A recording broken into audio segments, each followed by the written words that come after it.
Topic है हमारा slope और ग्रेडियंट। तो स्लोप या ग्रेडियंट होता है the value of slope of A B is the ratio of change in Y coordinate to the change in X coordinate on moving from B to A. तो ये जो अपना मान लीजिए यहाँ पे ये ए है और यहाँ पे ये क्या है, बी है। तो ये बी से ए में जो मूव करेगा तो रेशियो होगा वाई कोऑर्डिनेट का टू द एक्स कोऑर्डिनेट। तो देयरफॉर इसको हम लिख सकते हैं slope of A B is equal to y2 minus y1 upon x2 minus x1। तो मान लीजिए आप जैसे ये है, यहाँ से 1, ये 1 यहाँ चला और 1 और 2 यहाँ चला। तो a का कोऑर्डिनेट क्या हो गया हमारा 1 2। अब ये b, हाँ ये क्या चला 1 2 3 4 5, 1 2 3 4 5 6 7। तो ये चला 5 और ये चला 7। तो मान लीजिए ये इसको हम इस वाले कोऑर्डिनेट को हम क्या ले लेते हैं x1 और y1, इसको हमने ले लिया b वाले को x2 और y2। तो ये x2 y2 की वैल्यू है और ये वाली वैल्यू हमारी, ये वाली वैल्यू जो है वो x1 और y1 की है। तो इसी से हम आपको स्लोप निकालना ही बतला देंगे। तो पहले फंडामेंटल कर रहे हैं, तो उसके लिए हमारा ये जो है आपका x1 और y1 है। तो देयरफॉर ये स्लोप हो जाएगा हमारा रेशियो y कोऑर्डिनेट का, चेंज इन y कोऑर्डिनेट कहाँ से चेंज होगा, जब b से a में आएगा तो y2 माइनस y1 और इसमें आएगा x2 माइनस x1। तो अब आप इसमें ले लीजिए हियर a का है x1 y1, x1 y1 की वैल्यू क्या दी है 1 और 2, एंड b x2 और y2 इसकी वैल्यू क्या दी है 5 और 7। ये देखिए ये 5 और 7 है। तो अब हमको निकालना है स्लोप ऑफ ए बी। तो स्लोप ऑफ ए बी क्या हो जाएगा y2 minus y1 upon x2 minus x1। तो यहाँ देखिए y2 कितना है 7 माइनस x2 कितना है 2 अपान x2 कितना है 5 माइनस x1 कितना है 1।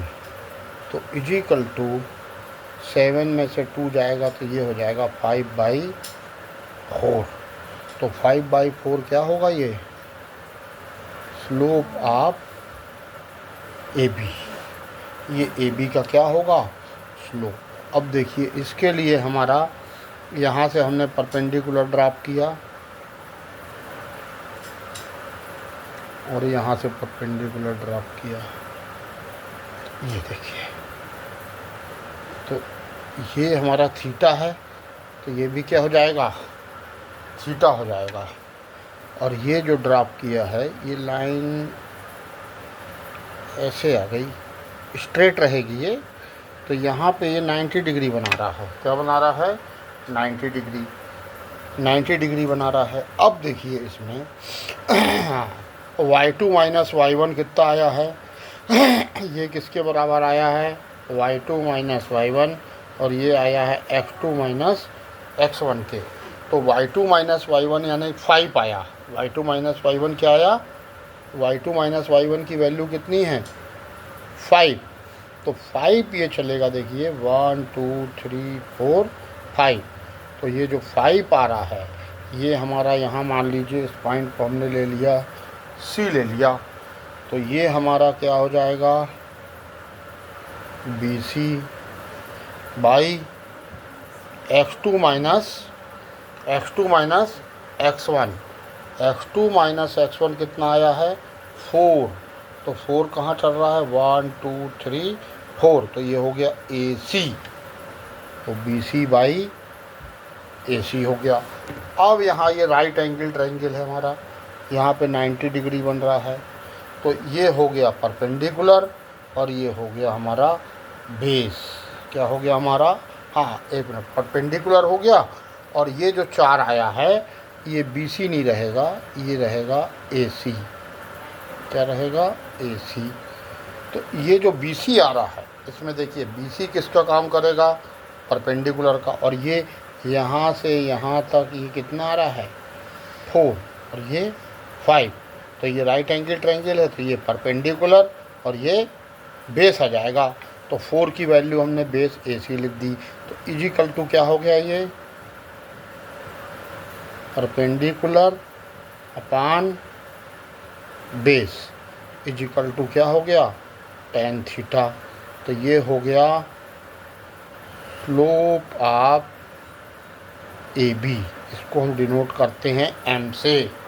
तो अगर आपको एंगल दिया है तो थीटा की वैल्यू रख के आप स्लोप निकालेंगे।